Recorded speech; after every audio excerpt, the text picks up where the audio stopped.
Hey everyone, I'm Alicia Hoffman, and I'm so pleased to be able to bring to you the crucial information regarding what economic relief is available through the stimulus funding.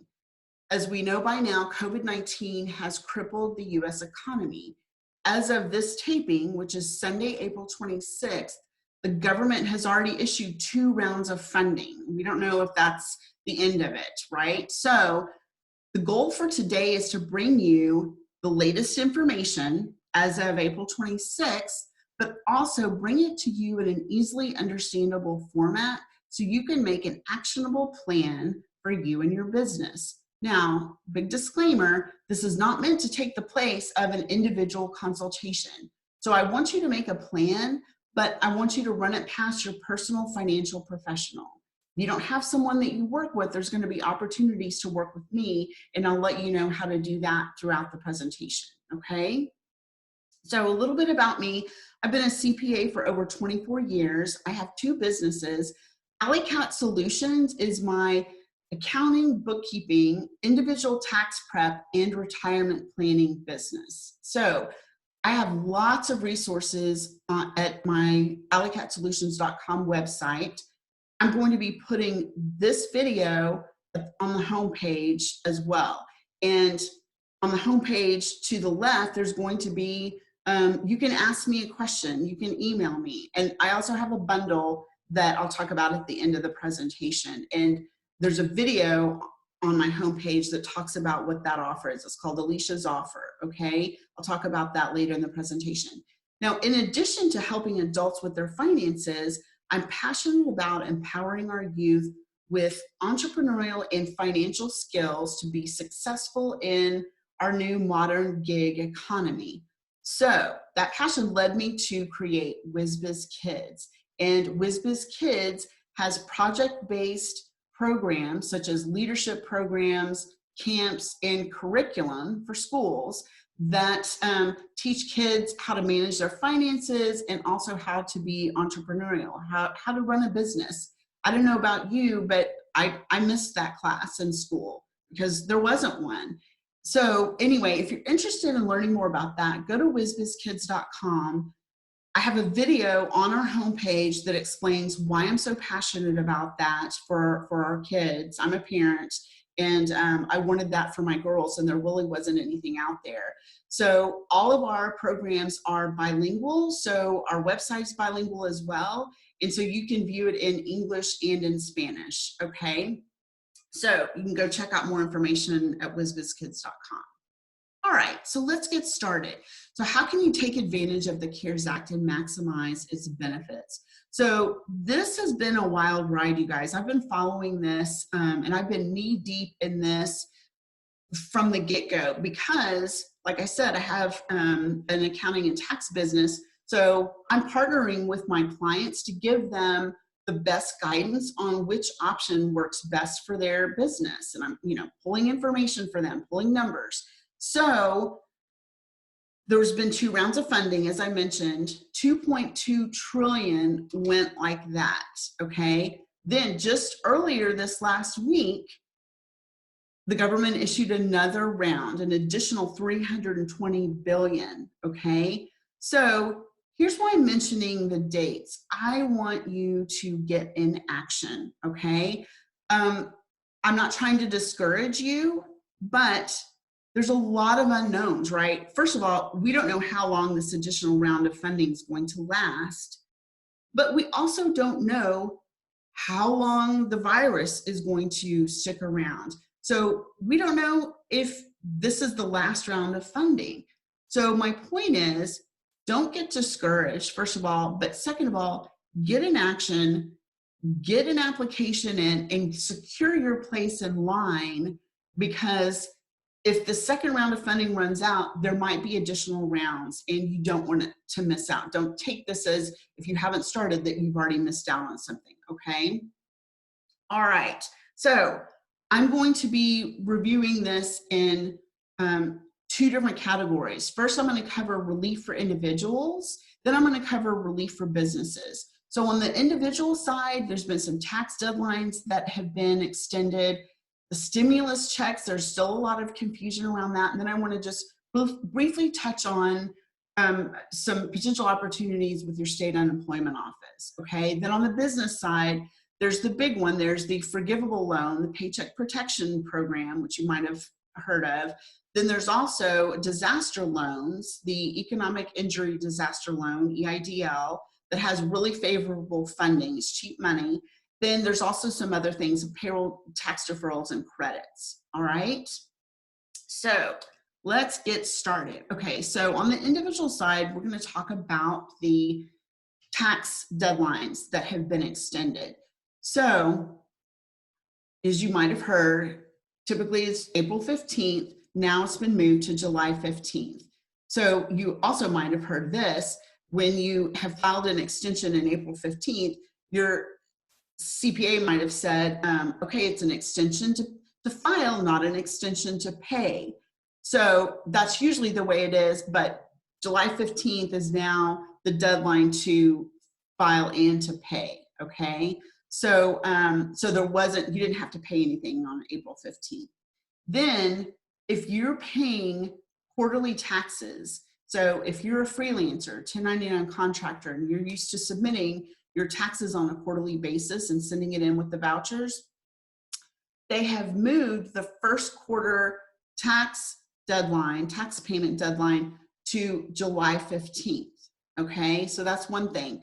Now, they haven't extended the second quarter deadline.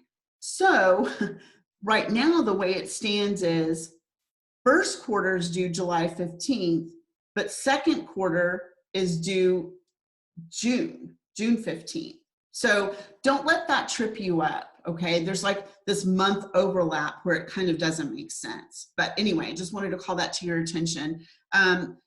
They're also extending the deadline to make the contributions to IRAs for 2019. That is now July 15th. And if July 15th is still not enough time, you can file an extension. Okay, now we're going to talk about the stimulus check. And here's what's going on with this just from high level. So the government is assuming that your income for 2020 is going to be less than it was in 2018 or 2019. So under that assumption, the stimulus check, which you may or may not have already gotten by now, the way that they're issuing that is through a refundable tax credit. It's not income. You're not going to owe taxes on it. And I just wanted to address what is a tax credit and how do I usually see that? So I have an example here where I run through the difference between a tax credit and a refundable tax credit. So tax credits in general are where you calculate your taxes, you take everything, and then you come down to your final whether you owe or not. And then the tax credits are taken dollar for dollar right off the bottom. So tax credits are a good thing. They're not based on your tax bracket. So in these two examples, the tax liability is the same. It's $200. So you've done everything, your tax liability is $200. Now, with the regular tax credit, the tax credit's the same in both these examples for the regular and the refundable, $1,200. With a regular tax credit, it just takes you down to zero. You don't get the difference in the form of cash. With the refundable tax credit, you do. And that is what the government is using to issue this stimulus check. It's a refundable tax credit, and they're advancing that to you, assuming that your 2020 income is going to be less because of COVID, right? Okay, so that's kind of the mechanics of it and what it is. So there's more information on it. So the amount is based on your 2019 or your 2018 taxes if you haven't done 2019 yet. The amounts are $1,200 for individuals, $2,400 for married filing jointly, plus $500 for each qualifying child age 16 or younger. So I'm going to talk about this real quick, that the age of the qualifying child. From what I've been able to research, the age is based on the age of the child in your last tax return. So from my understanding, the IRS is not going to be calculating ages if your child turns 17 in the 2020 tax year. Okay, that's what I've been able to find out. All right, so as with anything, if you make too much money, then your stimulus check will be adjusted. And here are the beginning thresholds where your stimulus amount could be phased out. So it's 150,000. This is your adjusted gross income, your AGI. So if you start to reach 150,000, if you're married filing jointly, 112,500 for head of household, 75,000 for single qualified widower and married filing singly, then you could be at risk of your stimulus check not getting the full amount if you start reaching those thresholds. Now, let's talk about this right here. I just went over the deadlines for the 2019 taxes, all right? So you want to keep that in mind.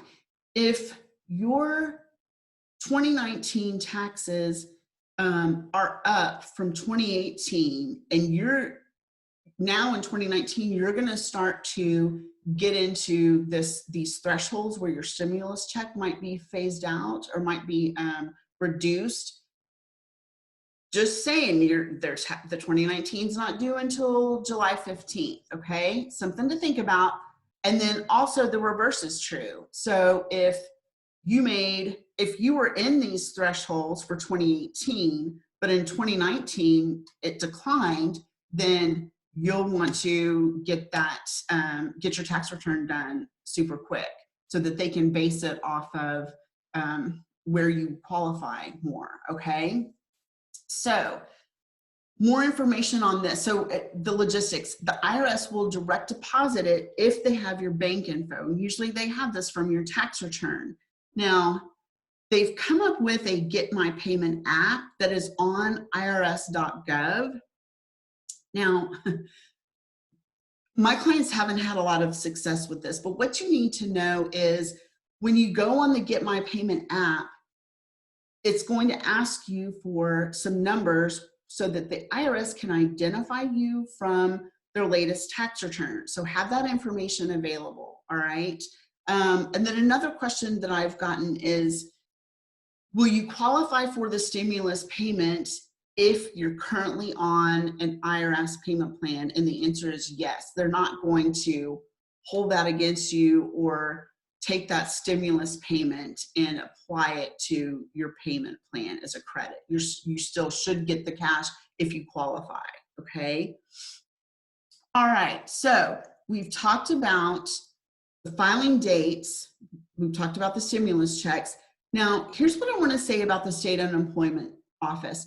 I'm in Texas, so I can't speak to what each unemployment office is doing. However, I do know that the government has subsidized the unemployment for the state, so you should be able to get an additional $600 per week. So they've really beefed that up. So I'm going to have some links on my website, alleycatsolutions.com, where for Texas. But keep in mind, you'll want to check into your state unemployment office if you have been let go from your job, or also if you're a 1099 contractor or freelancer. You should be able to go here if you're out of work. Okay, so now we're going to switch gears and we're going to talk about relief for businesses. So let's go ahead and get into it. So we're going to address the big one first. It's the Paycheck Protection Program, which has the forgivable piece with the loan. So we're going to talk about this in a couple of different categories. First, we're going to talk about the qualifying loan amount, okay? Then, once you get the funds, then we're going to talk about how to ensure that the amount that you get, that you maximize the forgivable amount of that. Okay. And when I say forgivable, I'm talking about you don't have to pay that back. All right. So let's talk about the qualifying loan amount first. So when you're submitting this, and for this, you're going to go through your banking institution. And I think I've got some slides on that in a little bit. But the loan amount is based on, you're going to take your prior year, 2019, 12 months payroll, benefits, and state and local taxes. Okay, so what are benefits? Benefits are your employer taxes and any employer contributions to a health plan for your employees. Okay, so say for example that last year that was $48,000 for you, and then so your monthly average is $4,000. Then you're going to take that monthly average, 4,000 times 2.5, and you'll get $10,000. So that will be your qualifying loan amount. Okay, so that's what you qualify for a loan. Okay, then we're going to talk about the forgivable piece, how to ensure you don't have to pay this back. Two components to this for the forgivable. It's how you spend those funds. 75% must be on payroll. Then the rest is rent or mortgage interest or utilities. And there's also a time frame. It needs to be spent the 8 weeks after disbursement. Okay, so what the government's trying to do is they're trying to partner with you in your business to keep people employed. That's their goal. They want to keep people employed, and they're trying to kind of throw you a lifeline to see you through this crazy economic time with the virus. All right, so the forgivable amount it must be majority, 75% spent on payroll. And then there's the other two things, rent and utilities. Okay, then there's also a time frame, 8 weeks after disbursement. There's a timeline on there that I'll talk about in a minute. It needs to be, the 8 weeks need to be as of June 30th. So again, timing is key. You need to get on this. And then that's one component. The second component is how many employees you retain. Okay, and I'm going to talk about that right now. So the amount forgiven is based on the percentage of headcount you retain compared to the prior period. So they're giving you two options for what constitutes the prior period, and you can use the favorable period for whichever one is more favorable to you.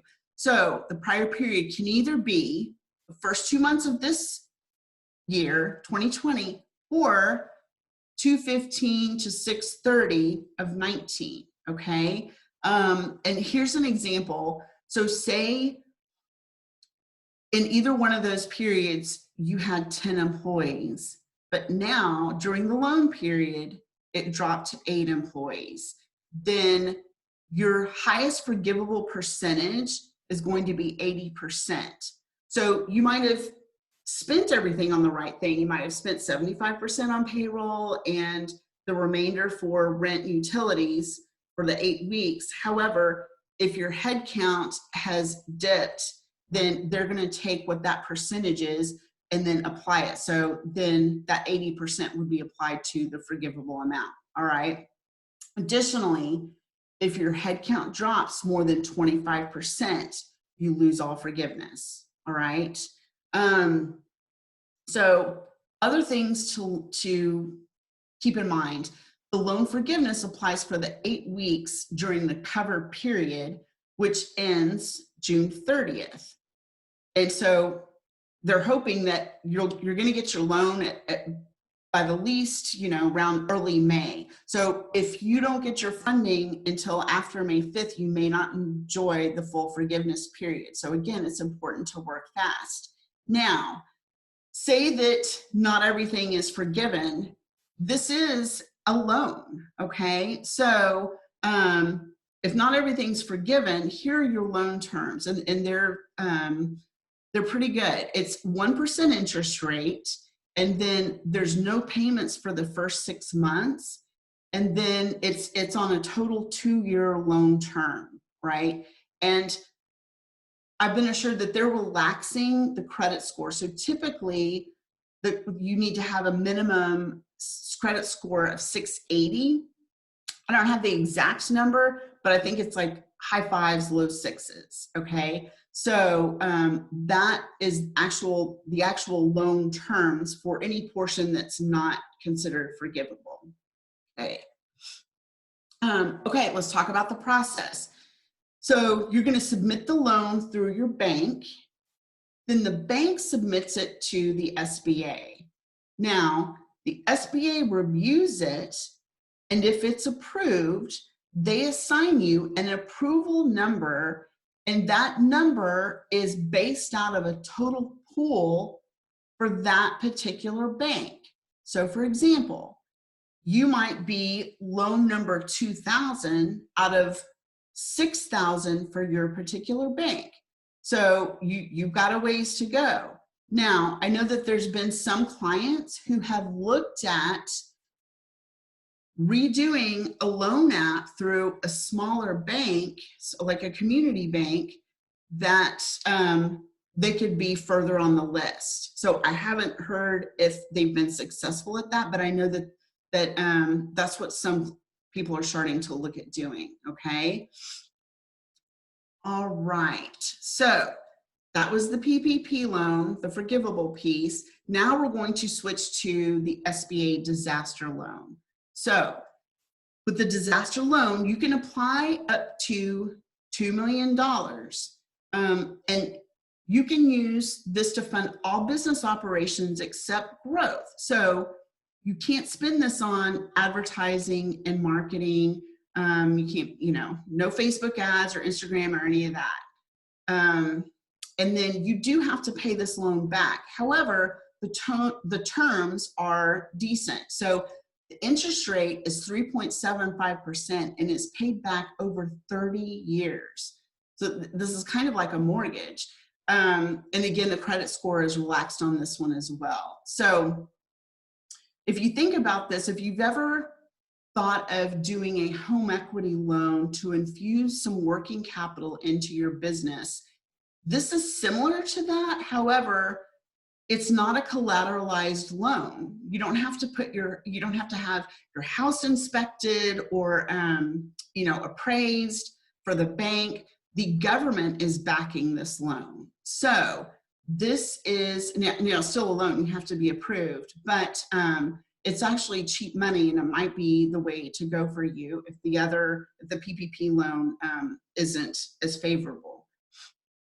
All right, so you do have to submit evidence of damage from COVID-19, and then they are wrapping in, if you currently have an SBA loan, then they are going to wrap in the principal and interest. They're going to pay that in the fees for 6 months. So they're also going to do that as some relief for the businesses. Now, one thing I'm going to mention, originally there was a $10,000 like quick money where you could get on there and get a $10,000 advance. That turned into a grant. Now it's $1,000 per employee because everyone jumped on it. And so they have stricter, they put some parameters around it. And it's now $1,000 per employee, and you have to complete the full application. And my understanding is these funds are pretty much sold out, this option. So, but I did want to touch on it because you might have heard about the $10,000 advance and the quick money. All right. So we've talked about both loans for the business, and now we're going to talk about some of the other things that are available. Okay, so let's talk about sick leave.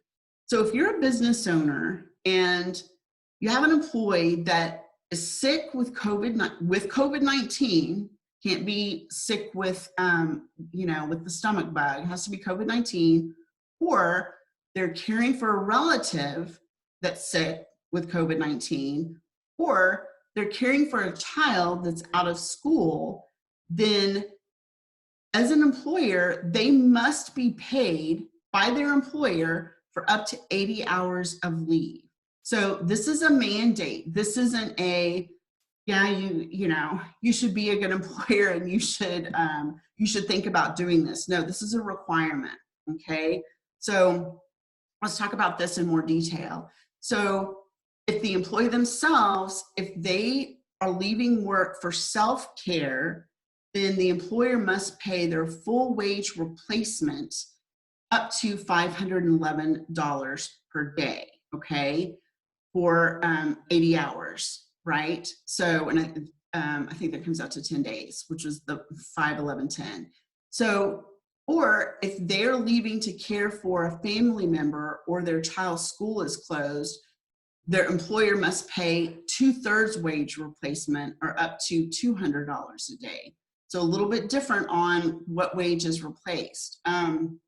Now, the employer will get reimbursed in the form of a payroll tax credit for 100% of the sick leave paid, okay? So this might put you in a bit of a cash crunch because this isn't, you won't get reimbursed with cash, you're going to be reimbursed with payroll tax credits. Then if you have if you're a business with 50 employees or less, you're exempt from this if this is going to jeopardize you staying in business.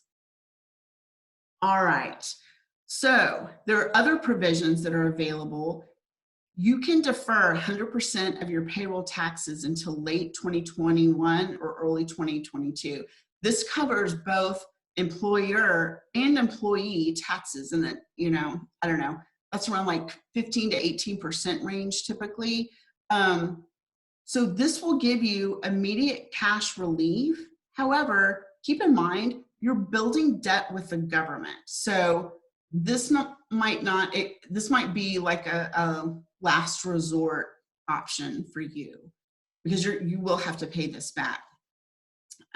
Also, you can get a refundable payroll tax credit of 50% of the payroll taxes on $10,000 of wages per employee. So that's a lot of numbers, but basically that nets out to up to $150 per employee as a payroll tax credit. So you need to show that you have at least a 50% reduction in sales compared to a prior year to be eligible for this. And also, you won't be eligible if you can't do this in addition to the PPP loan. So they have to be separate. It's one or the other. Okay. So other options. This one's a last resort option as well. And I hesitate to even bring it up, but I do want you to know what's available. So you're probably aware of the 59.5 rule on taking out funds from your retirement. And there's usually a 10% penalty along with that. So what the government is doing, they're allowing you to withdraw up to $100,000 penalty-free from retirement. So you won't get tagged with the 10% penalty. However, this is not tax-free. You'll still have to pay the taxes on it. So just keep that in mind, and this really should be kind of a last resort option for you. Then on the tax side, we're going to talk about net operating losses. So now they're allowing you to carry back through 2018 or through 2020 any net operating losses up to 5 years. So what's a net operating loss? If you've done your taxes and your business had a loss, then previously you were allowed to carry that back 3 years. So basically you would amend your return and then you would go reflect that loss on your amended return and you could get the cash. So that was removed as an option in the 2018 Tax Cut and Jobs Act, okay? So it was eliminated in the Tax Reform Act, but they have brought that back temporarily and you can go back 5 years. It used to be 3. Now, to do this, you would have to amend your tax return and file the amended return to access the cash refund. So there's some work involved. It's you know, it's not a simple thing. However, that is available if you need to have that as an option. Okay. All right. So again, take action. Don't get discouraged, but you need to secure your place in line and get your accounting records in order and line up all the required documents. That's very important.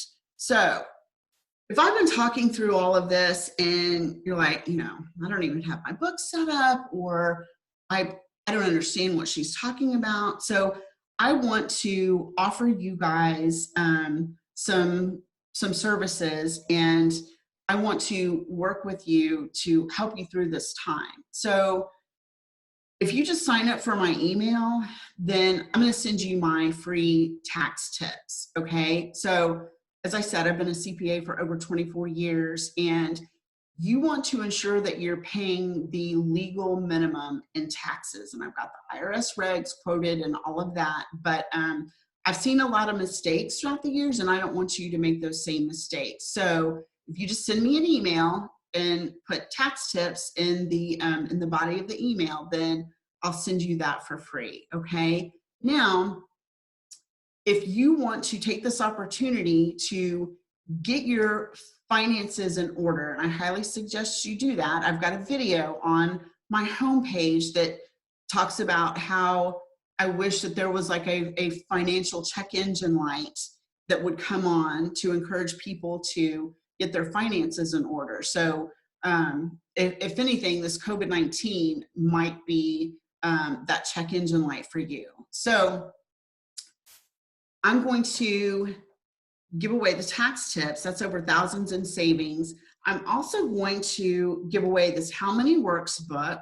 I give this to all my clients. It's super simple. It just covers the basics. I make my girls read it. Then in addition, it's got pictures, so it's super easy to understand. In addition, I'm going to give away the webinar that goes with the How Many Works book. We sell that for $200. And then I'm also going to throw in a 30-minute financial planning session. So I'll send you the a form to fill out. So when we get on the call, it's bam, bam, bam. I'll have all your information, and we can knock out an actionable plan for you to move forward. So if you've never thought about retirement planning, or if you don't really know what you're spending, or you haven't put together a budget, this will help you get a handle on all of that, so you will have a crystal clear understanding of what that plan should be. So all of this is usually, it's over $1,300, but if you want all of this, I'm offering a bundle for $47. So I'm going to have a link for Alicia's offer. I've got the video on my homepage, and then you'll schedule some time with me on my calendar and for 30 minutes, and then you will get all of these things, and that will be $47. Now here's the deal. I know people are hurting right now. I'm not gonna turn anyone away for financial purposes, so we'll figure something out. I want to help you guys. I'm not in the health profession, so I can't be on the front lines, but this is a way that I can contribute, and I want to support you through this and get you set up for financial success. I do this with my kids. I teach 7- and 8-year-olds, and I want everyone to have a handle on this. So if you're interested, check out my website, alicatsolutions.com, ALICAT solutions.com, and I will have all the links there for you to take advantage of this. I so hope that this has been helpful for you, and I hope you stay well, stay safe, and I look forward to talking with you. Thank you. Bye-bye.